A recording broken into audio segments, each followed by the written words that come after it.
morning, good afternoon, and good evening, wherever you are. Welcome back to the channel. Uh, it seems there's a whole siege against men, and today I'm going to react to this video, why Chinese men are scared of women and love. Yes, even in China, there has been a tremendous attack on men and relationships. So let's listen to what this lady, let's look at her channel, Lady's Looking Glass. Let's listen to what she has to say. Then I'll give you my commentary as usual. Hi everyone, welcome to Lay's Looking Glass. I'm Lay. Today we'll dive into one of the most explosive and emotionally charged cases in China right now. A court ruling that's taken the internet by storm and shaken the very foundations of how Chinese men and women interact today. It's being called the engagement rape case, and it happened in Datong, Shanxi. The verdict has triggered outrage across the country. On social media, many men are asking the same question: who dares dating anymore? Sounds dramatic? Maybe, but once you hear the details, you might understand why that fear is spreading. Back in January 2023, a man named Xi met a woman surnamed Wu through a matchmaking agency. Things went pretty well. A few months later, on May 1st, the man's family hosted an official engagement banquet. As part of the custom, the man's family gave his future bride's family a 200,000 yuan bridal gift. Now, this is one of the things that's actually worldwide, paying bride price. They call it bride gift here, but that's what is going on. I've always wondered what use that is in the current world, paying a bride price, because men do not receive the same loyal women. They do not receive pure women. You're finding 3 or 4 women who've been taken through the grinder. And now, basically, for most men, they are cleanup crew. But let's go. Along with a gold ring. They even signed a formal engagement agreement, which stipulated that half of the bride's gift, or 100,000 yuan, is to be paid at engagement. The other half will be paid after the wedding. So, as you can see, even in China, there is the expectation that it's the man to pay. And it's the one to pay for the woman. In my opinion, this used to work when it was about the larger community. And unless that's still the case in China, but it seems to be the case. They still have the family unity intact. But this is the one thing that you're finding is more transactional. It's extremely transactional.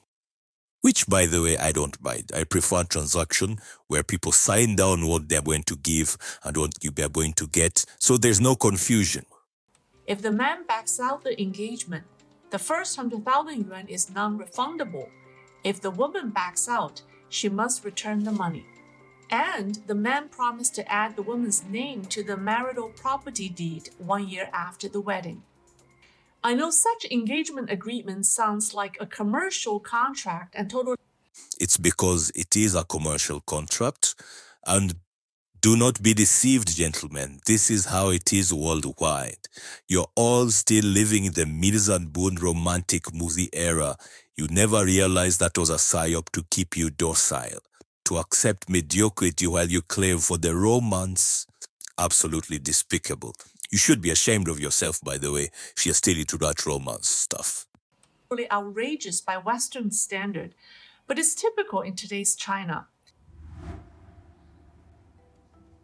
The day after the engagement, the woman's family hosted a return banquet for the man's relatives. Afterward, the engaged couple went to their future home, an apartment in a tall building. The woman had already moved in some personal belongings: toiletries, couple's items, even a wedding bed. Surveillance footage showed the two being physically affectionate in the elevator, hugging and kissing. Nothing looked unusual for a couple that just got engaged. But by the time they came back down the elevator, the woman accused her fiancé of rape. And there it is. Just like in the West, just like in Africa, just like everywhere in Europe, That grape accusation has always been held over the man. It's become a weapon. How many fake accusations have you had? And that's why everybody has to become more vigilant. But this is one of the biggest weapons. Let's continue. The men said they were intimate but denied having sex with her. But the attention the case received isn't so much about what happened between the two. It was about the demand the woman made about the remaining bride's money. She asked it to be paid up front and wanted her name added to the property deed immediately. Now imagine that you make this claim, but you don't want to run away. You don't want them you don't want to leave the person. You want the money, and you also want to be attached to properties that were gotten before you were there. According to some reports, she threatened that if those demands weren't met, she would go to the police.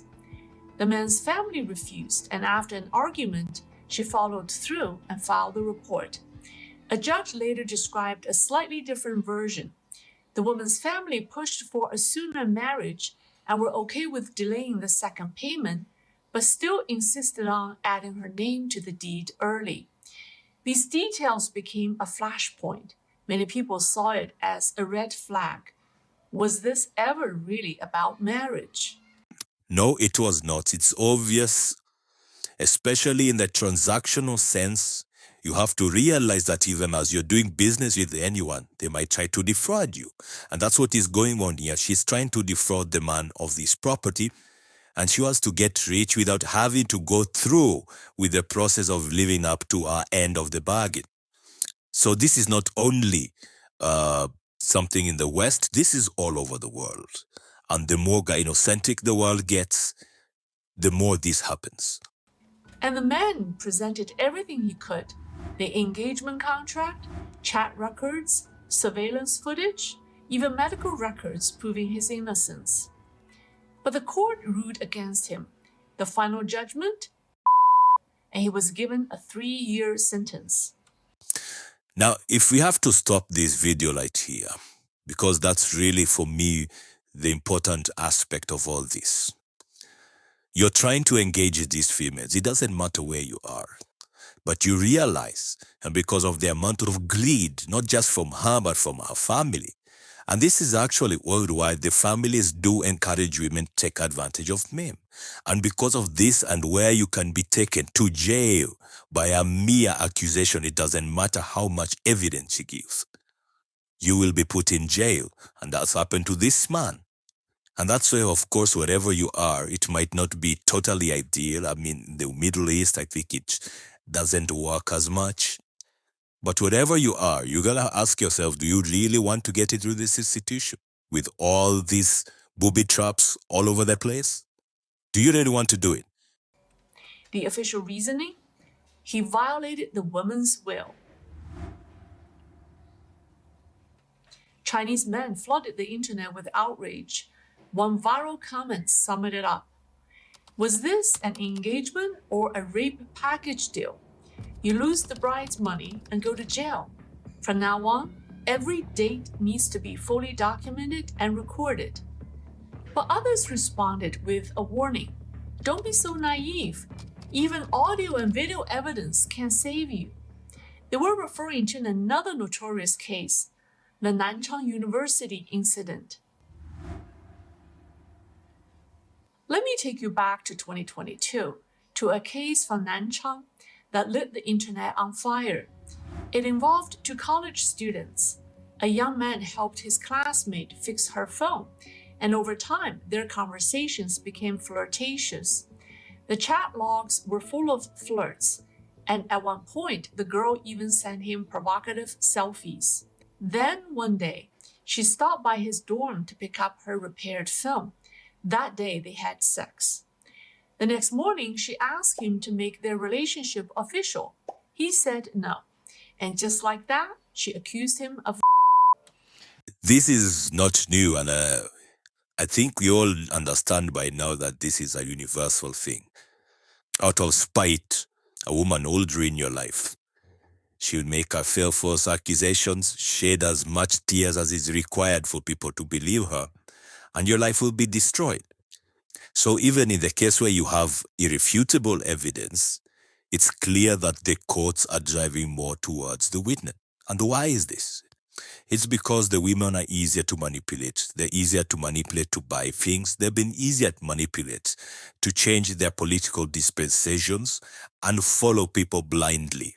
That's what people don't want to tell you, but that's just a fact of it. He was convicted. The first trial gave him 6 years in prison. On appeal, it was reduced to 3 years with 3 years probation. But here's what made the case shocking and unbelievable.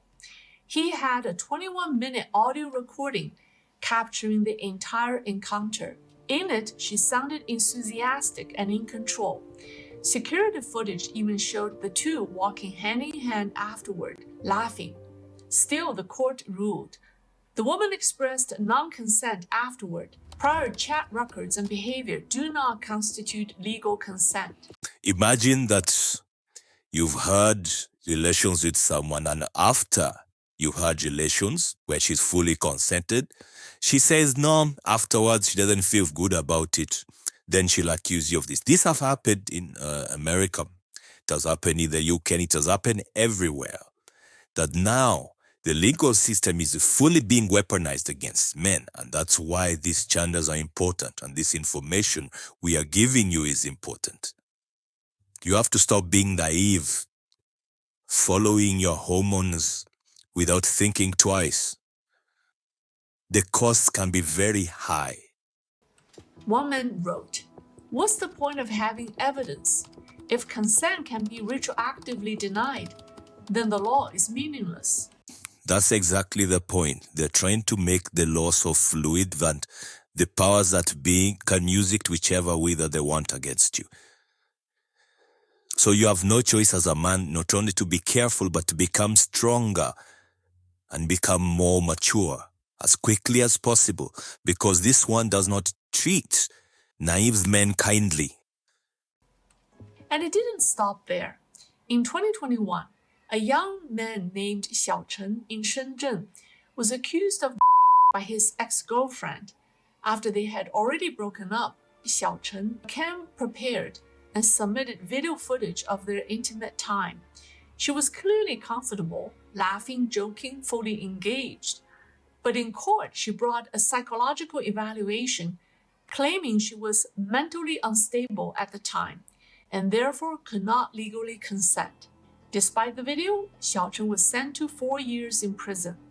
When he was released, he posted this online. "I thought the video would prove my innocence. I was wrong. Now I don't even dare hold a woman's hand." And Xiao Chen isn't the only man feeling that way. In 2023, a young man in Shanghai got engaged and handed over a 300,000 yuan bride's gift to the woman's family. They took wedding photos. The marriage was planned for the end of the year. Then the woman backed out. She kept the money and accused him of rape. In court, she presented a depression diagnosis, claiming she wasn't mentally stable and had not truly agreed to the relationship. The result? He was sentenced to 3 years in prison. The 300,000 yuan? Gone. And now Chinese netizens are joking, well, only half joking, about what dating will look like in China. A nervous young woman asks his date, "Before we date, how many consent forms do I need to sign? And how many cameras will you have running?" The guy replies, "Do you have any psychiatric diagnosis I should know about? I can't afford to get into a relationship and then end up in prison." It sounds ridiculous, but it reflects something real. Dating in China is starting to feel like defensive dating, where love comes second to legal protection. A major contributor to the problem has to do with China's custom of bride's gift. Yes, ladies and gentlemen, let me just be clear to you before you can go and watch this. The remainder of the video, it's 13 minutes long, so I've just watched 8 minutes of that. So it is obviously a business relationship, and the money will be made whichever way. And you've understood now, gentlemen, that the whole world, even where you think that they are traditional and this and that, it's no longer like that. And a lot of these guys were called passport bros running all over the place. A lot of them have been burned. A lot of them won't tell you the horrible experiences they've had when they've gone to these countries. They presume the women are more traditional and more submissive. It's a worldwide scourge to get your money and to reduce your power to make decisions and defend yourself. You've seen this happen in China, where people claim it's very patriarchal, but they're leaning on the men so hard that it doesn't matter whether you have evidence or not. And all the thing that's going to save you, gentlemen, is stay away. Do not supplement the lifestyles of these women. They're not worth it anymore. There are very few that are worth it. You need to make a decision to stay away so that your use is finally seen. If you need someone for fun, make sure you strap it up. Wear a gumboot if you have to, but do not engage on the level where you can be tied down to a government. But you can see even these casual relationships, they're being used to capture men. So I don't know what you think of this video. Please leave a like and a comment. Tell me whether you'll be getting married or not. And of course, subscribe to the channel. And until next time, take care of yourself and peace.